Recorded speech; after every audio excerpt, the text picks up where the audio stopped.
Let's talk Big Cat Weekend with Jeffrey Lee of Auburn live. Now, we're going to talk KJ Bolden here in just a minute, but there's an even bigger topic we got to address first. And Jeffrey, you actually called your shot. The last time you were on the show, I asked you who would be the next to commit to Auburn. Not only did you get the name right, but you said he's going to flip from Alabama. Perry Thompson did just that. On Saturday during Big Cat Weekend, he flipped his commitment from Alabama to Auburn, shocked the recruiting world, but there's one person it didn't shock, and that was you. How did you know that it had potential to go down this weekend? Well, Josh, to be honest with you, I've been hearing for about a month since his official visit back in the middle of June that he was considering flipping and was very seriously considering flipping. The hesitancy that I had with him, is, along with DeMarcus Riddick, who was in the same boat, I've been hearing since the middle of June that both of those guys had planned on committing flipping at the end of July. But with the history of Auburn and Georgia and Alabama and five-star recruits, it hasn't been on the side of Auburn. I've heard Auburn. I heard Auburn for Tony Mitchell all up until signing day last year that he was going to flip. He was going to flip. Well, he didn't. And it's almost like I learned my lesson. But and I thought I did. I said I wouldn't put in a prediction for either of those two guys, but the closer we got to commitment time, it was just all Auburn, and it was genuine interest, and it was behind the scenes. And these guys were sold probably back in the middle of June after their official visit. So I felt comfortable the day before each of their announcements. Of course, Perry never publicly said he was going to announce, but I think it was pretty widely accepted that he was going to do something at Big Cat. So felt some confidence there. And to be honest with you, Josh, Cam Coleman, I thought he was a very integral part of this Auburn class. He committed to Texas A&M, and I'm thinking, well, here we go again. Like, this is still the same Auburn. They can't get that in-state five-star kid from down the road. And so that lack of confidence was pretty much overturned with the flip of DeMarcus Riddick and the flip of Perry Thompson. Put that in perspective. I know Auburn fans probably understand what's gone underway in the last 5 days, but to flip DeMarcus Riddick from the defending champ Georgia Bulldogs, he's a five-star linebacker, then to go 3 days later and flip a five-star from Alabama, put this in perspective for fans that are watching. What does this mean? What sort of statement was made by Hugh Freeze and that staff? History. In my 20-plus years of covering, and I went back and covering Auburn recruiting, I have never seen Auburn flip in-state five-star kids from Alabama. And the only one that I can think of was Brent Callaway. And I don't think he was a five-star, but he ended up flipping back to Alabama on signing day. And so Alabama has flipped several five-star guys from Auburn. T.J. Yeldon, Cyrus Carangio, although he was a five-star. Reuben Foster, D-liner. They flipped several guys from Auburn. Auburn hasn't done the same to Alabama. Which again gave me some hesitancy that prediction. But man, Hugh Freeze has talked about flipping the script. The script that I've had for the past 23 years has been flipped. Wow. Well, Auburn fans, do me a favor right now. Like this video and subscribe to the On3 YouTube page. We're going to keep talking Auburn as long as they are hot on the trail, and it doesn't seem like they're letting up anytime soon. All right. Last Thursday when you were on the show, we talked about the importance of getting DeAndre Carter back on campus. He's a four-star interior offensive lineman out of California, and he was on campus on Saturday. What's the intel coming out of that visit? What does it look like in terms of a timeline for his decision? He came into the visit, Texas, Michigan State, Auburn, kind of his top three, so proximity to home was not a big issue. He came to Auburn back in June on an official visit, so that was a paid trip. But when you get a kid coming back a month later, a cross-country trip paid on his own dime to visit, to spend multiple nights in Auburn, to be with the coaches, his interest is real. And I feel like yesterday or Saturday was really an integral part of his recruitment, to being around a more relaxed setting, a more fun setting, seeing these coaches in a different light, and being around other recruits' commitments and guys that really want him to be at Auburn. I feel like the family atmosphere is very important to DeAndre, and I would not be surprised. I actually put in a prediction for him to commit to Auburn. I wouldn't be surprised if he wasn't next in the next couple of days. I wouldn't be surprised to see him have a decision. All right, so we got DeAndre Carter on commit watch, at least, over the next couple of days. We'll see what happens. Now, I saw that UGA four-star wide receiver commit Nye Carr was on campus. Is he a flip target? What's going on with that recruitment to Auburn?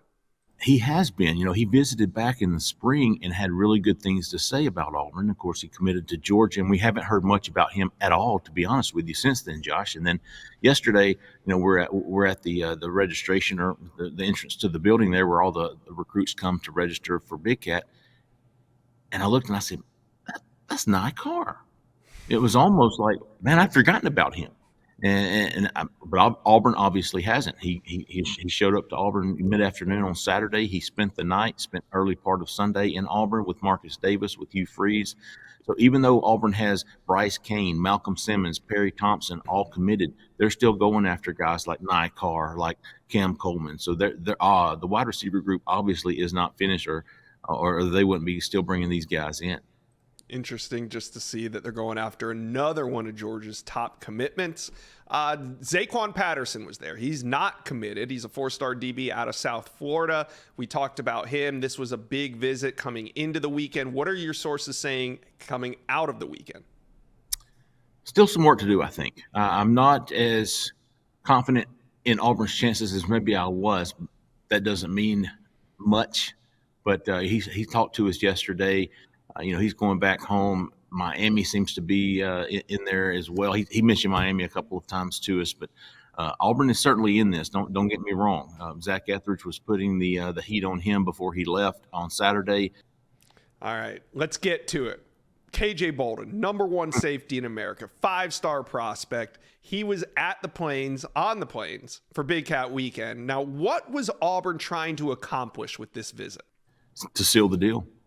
We talked about last week, Josh, that, man, don't count Auburn out of this guy. Ohio State, Georgia, Florida State, all those schools are certainly in the mix for KJ Bolden. But, man, Auburn has been quietly just surging up his recruitment. He left on Saturday and said, I almost committed. Hugh Freeze just made me feel so good about Auburn and so good about my potential success here that I almost committed. Now, this is less than a week before his announcement. And what did Hugh Freeze say? Hugh Freeze said he wanted KJ Bolden, the last person you talked to. I want the last conversation. And Hugh's already got the last visit from KJ. So here we are, 5 to 6 days out from KJ's commitment. And I really feel like Auburn is solidly in his top 2. I think Florida State's in there as well. I think just from talking to people close to his recruitment, Ohio State and Georgia might have slipped. And Auburn and Florida State, this might be an Auburn and Florida State battle. So here we sit 5 days from his decision, which will be August 5th, and it will be on the On3 YouTube channel. Jeffrey, are you close to putting a pick in for Auburn? I am. I'm close. I'm 50-50 right now. I will update my hot boards on Monday morning, and I will have KJ Bolden at 50-50, and then I will update them again on Friday, the day before his announcement. Right now, Josh, if my toes are to the ledge and somebody saying jump or give me a prediction, I would give the slight edge right now, just because he was in town for Big Cat, because Perry Thompson, because DeMarcus Riddick, all these guys, Jalen Crawford, are all going to be recruiting KJ Bolden.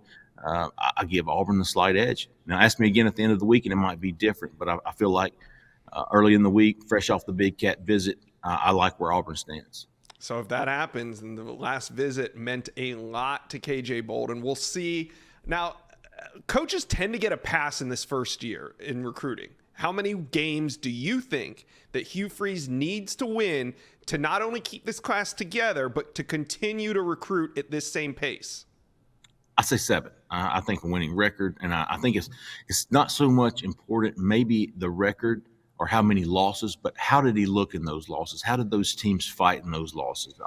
What's the trend here? How are you feeling if you're an Auburn fan? Are you pleased with the 7 wins? But if there are 7 wins, I think it depends more on the losses. How do you look against Alabama? How do you look against Georgia? How do you look against LSU and A&M and Ole Miss? How do you look against those teams? Are you walking away with hope? Do you see improvement? And do you see success on the horizon? You can see, you can tell. I think Auburn fans, their expectations should be around what Tennessee has had with Josh Heupel.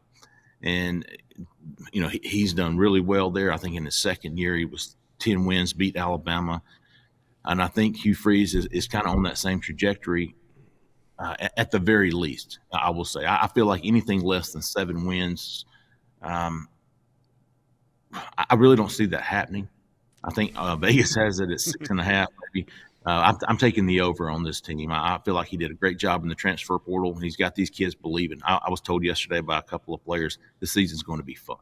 Yeah, and I agree. I think if Auburn can win 7, it's a good starting foundation. It's not to say that 7's going to be the goal moving forward, but like you said, it's kind of like you got to start somewhere, and at least 7 wins keeps this class together. It keeps Hugh Freeze recruiting with the battery in his back, and you never know. So here we are. We're sitting here. We're flipping Georgia commitments. We're flipping Alabama commitments. It's an exciting time to be an Auburn Tiger recruiting fan. Jeffrey Lee, thank you for stopping by the Inside Scoop today.